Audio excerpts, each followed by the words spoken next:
श्री गणेशाय नमः. श्री स्वामी समर्थ. सुप्रभातम.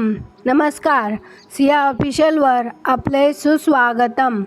योगेशं सच्चिदानंदं वासुदेवं व्रजप्रियं धर्मसंस्थापकं वीरं कृष्णं वंदे जगद्गुरुं. आज आपण महाभारतातल्या पहिल्या खंडातल्या आदिपर्वातले ययातीचे उपाख्यान या पर्वातले शर्मिष्ठा, देवयानी आणि ययाती यांची कथा पुढे आता आपण वाचायला सुरुवात करूया. काल आपण वाचत होतो की देवयानीची दासी शर्मिष्ठा हिने ययातीजवळ आपल्याशी विवाह करण्याचा हट्ट धरला. आता यावर ययाती काय निर्णय घेतात हे आपण पुढे वाचूया. वैशंपायन म्हणाले, शर्मिष्ठेने अशा प्रकारे बिनतोड युक्तिवाद केल्यावर तिच्या बोलण्यात तथ्य आहे अशी ययातीची देखील खात्री पटली. त्याने तिचे कौतुक केले आणि आपला ऋतुकाल विफल होऊ नये यासाठी तिने केलेली प्रार्थना स्वीकारून त्याने धर्मानुसार आचरण करण्याचा निर्धार केला. समागमानंतर दोघांनीही एकमेकांचा पुरस्कार केला आणि ती दोघेही आपल्या मार्गाने निघून गेली. त्या समागमानंतर लावण्यवती चारुहासिनी शर्मिष्ठा गर्भवती झाली. नंतर प्रसूतीचा काळ आल्यावर त्या कमलनयना शर्मिष्ठेला साक्षात देवकुमाराप्रमाणे दीप्त कांती असलेला कमलनयन पुत्र झाला. वैशंपायन म्हणाले, शर्मिष्ठेला पुत्र झाला हे वृत्त कळताच चारुस्मित देवयानी दुःखी कष्टी झाली. शर्मिष्ठेचा विचार काही केल्या तिच्या मनातून जाईना. अखेर विचारांचे मनात काहूर झाल्यामुळे ती स्वतः शर्मिष्ठेकडे गेली. देवयानी म्हणाली, शर्मिष्ठे, कामवासनेला बळी पडून कसले घोर पातक केले आहेस तू. शर्मिष्ठा म्हणाली, वेदाध्ययनात पारंगत असलेला कोणी एक धर्मशील ऋषी माझ्याकडे आला होता. माझी कामेच्छा तृप्त करण्यासाठी मी जी त्या ऋषीची प्रार्थना केली ती धर्माला सर्वस्वी अनुसरूनच होती आणि त्या ऋषीनेही माझी अभिलाषा पूर्ण केली. चारुहासिनी देवयानी कामेच्छा अधर्माने पूर्ण करून घ्यावी असा विचार माझ्या मनात कधीही शिवला नाही. त्या ऋषीपासूनच मला हा पुत्र झाला आहे. मी जे बोलत आहे ते अगदी सत्य आहे. देवयानी म्हणाली, लज्जवती शर्मिष्ठे, तू म्हणतेस ते खरे असेल तर फारच उत्तम, पण ज्या ऋषीचा तू उल्लेख केलास तो होता तरी कोण हे तुला माहीत आहे का?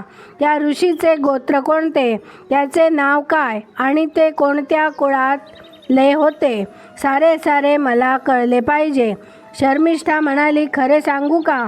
शुचिस्मिते देवयानी, तपाच्या सामर्थ्यामुळे आणि तेजस्वीपणामुळे तो ऋषी इतका दैदिप्यमान होता की त्याला पाहिल्याबरोबर कसलीही चौकशी करण्याचा मला धीरच झाला नाही.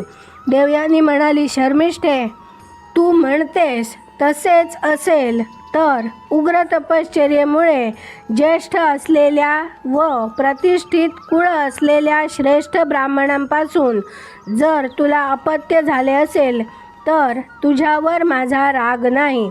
वैशंपायन म्हणाले, देवयानी व शर्मिष्ठा एकमेकींशी असे बोलल्या. शर्मिष्ठेने जे सांगितले ते सत्यच आहे असे देवयानीला वाटले. दोघींनाही झाल्या प्रकाराचे हसू आले आणि शुक्राचार्यांची कन्या देवयानी आपल्या भवनात परत गेली. देवयानीपासून ययातीला यदू आणि तुर्वसू असे 2 पुत्र झाले. यदू इंद्राचा दुसरा अवतार होता आणि तुर्वसू साक्षात दुसरा विष्णूच होता. ययातीपासून शर्मिष्ठेला द्रुयू, अनु आणि पुरू असे 3 पुत्र झाले. काही काळ लोटल्यावर एकदा चारुस्मिता देवयानी ययातीच्या बरोबर वनामध्ये एकांत जागी गेली. प्रत्यक्ष देवांसमान देखणे मुलगे तेथे अगदी मनमोकळे खेळत असलेले तिला दिसले. त्या मुलांना पाहताच तिला आश्चर्य वाटले. देवयानी म्हणाले, महाराज, देवांप्रमाणे रूप प्राप्त केलेले हे गोंडस पुत्र कोणाचे असावेत. यांची कांती थेट तुमच्या कांतीप्रमाणे आहे आणि यांचे रूपसुद्धा अगदी तुमच्या रूपासारखेच आहे. आता मी प्रत्यक्ष या मुलांनाच विचारून पाहते. बाळांनो, तुमची नावे काय आहेत? कोणत्या कुळातले आहात तुम्ही? आणि तुमच्या पित्याचे नाव काय बरे आहे? वैशंपायन म्हणाले, देवयानीने हे प्रश्न विचारताच त्या मुलांनी ययातीकडेच बोट दाखविले. इतकेच नाही तर शर्मिष्ठा आपली माता असेही त्यांनी सांगून टाकले. एवढ्यावर न थांबता ते तत्क्षणी ययातीकडे धावत गेले. पण देवयानी अगदी जवळच उभी असल्यामुळे आपल्याच त्या पुत्रांचे कसलेही कोड कौतुक करण्याचा ययातीला धीर झाला नाही. स्वाभाविकच त्या मुलांना रडू कोसळले आणि ती रडत रडतच शर्मिष्ठेकडे गेली. देवयानीसमोर त्या मुलांनी सत्य सांगून टाकल्यामुळे ययाती शर्मिंदा झाला होताच. त्या मुलांचा ययातीकडे असलेला विलक्षण ओढा प्रत्यक्ष पाहिल्यामुळे देवयानीला सारे इंगित ताबडतोब समजले आणि शर्मिष्ठेची तिने कान उघडणी केली. देवयानी म्हणाली, शर्मिष्ठे, तू माझी दासी आहेस. तुझ्याजवळ माझीच हुकूमत आहे. असे असूनही तू मला डिवचलेस ते कशासाठी? अगं, बोलून चालून तू असुरकन्या अखेर आपल्या स्वभावावर गेलीसच. माझी कसलीही भीती वाटत नाही का तुला? शर्मिष्ठा म्हणाली, ही मुले मला ऋषीपासून झाली असे जे मी तुला सांगितले होते ते अगदी सत्य आहे. मी वागले ते न्यायानेच वागले, धर्माला अनुसरूनच वागले. तुझी मला मुळीच भीती वाटत नाही. तू ज्यावेळी पती म्हणून ययाती राजाला वरले होतेस त्याच वेळी मी देखील त्याला वरले होते.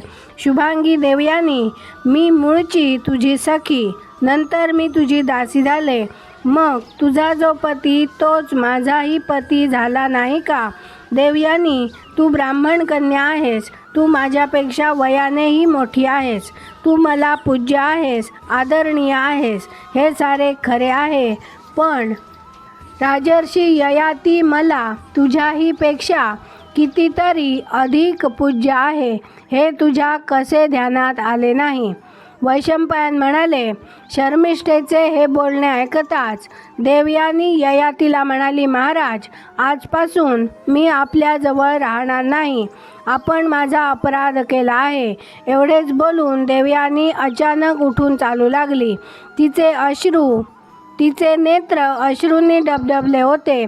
ती निघालेली पाहताच ही आता याच क्षणी शुक्राचार्यांकडे जाणार हे ययातीला कळून चुकले आणि तो अतिशय खिन्न झाला, गोंधळून गेला आणि तिची आर्जवे करीत तो लगेच तिच्या मागोमाग निघाला.